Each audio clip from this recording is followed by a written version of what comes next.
मध्य प्रदेश के छिंदवाड़ा जिले में एक बेहद दुखद और चौंकाने वाली घटना सामने आई, जहां जहरीले कफ सिरप के सेवन से कई मासूम बच्चों की जान चली गई। इस दर्दनाक हादसे के बाद राज्य सरकार और पुलिस प्रशासन ने तुरंत कड़ा कदम उठाया है। पुलिस ने इस मामले में कार्रवाई करते हुए चेन्नई स्थित श्रीसन फार्मास्यूटिकल के मालिक रंगनाथन गोविंदन को गिरफ्तार किया है। बताया गया है कि उनके द्वारा निर्मित कफ सिरप में 46.2% डायथुलिन ग्लाइकोल DEG पाया गया, जो एक बहुत ही विषैला रसायन है और किडनी फेल होने का प्रमुख कारण बन सकता है। राज्य सरकार ने इस गंभीर घटना की तह तक जाने के लिए एक विशेष जांच टीम का गठन किया है। इस टीम को ये जिम्मेदारी दी गई है कि वो ये पता लगाए कि इतनी बड़ी मात्रा में जहरीला कफ सिरप आखिर बाजार तक पहुंचा कैसे, सप्लाई चेन में कहां गलती हुई, इसकी भी बारीकी से जांच की जा रही है।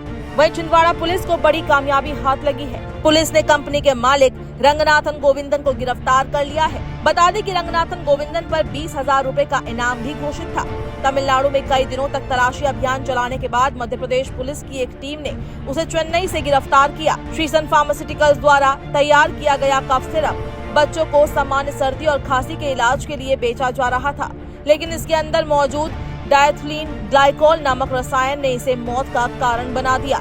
ये रसायन आमतौर पर औद्योगिक उपयोग के लिए होता है और मनुष्य के शरीर के लिए अत्यधिक हानिकारक है। इस घटना ने न केवल फार्मा कंपनी की घोर लापरवाही को उजागर किया, बल्कि देश में दवा नियंत्रण प्रणाली की खामियों को भी सामने ला दिया। सरकार और स्वास्थ्य विभाग इस त्रासदी के बाद हरकत में आ गए हैं। इस घटना का असर सिर्फ मध्य प्रदेश तक सीमित नहीं रहा। राजस्थान, उत्तराखंड और उत्तर प्रदेश जैसे राज्यों में भी इस कफ सिरप को लेकर सतर्कता बरती जा रही है। उत्तराखंड में भले ही ये कफ सिरप बाजार में नहीं बिकता हो, लेकिन एहतियातन इसे पूरी तरह प्रतिबंधित कर दिया गया है। वहीं गढ़वाल और कुमाऊं क्षेत्र में FDA food and drug administration की टीमों ने मेडिकल स्टोर्स पर छापेमारी शुरू कर दी है।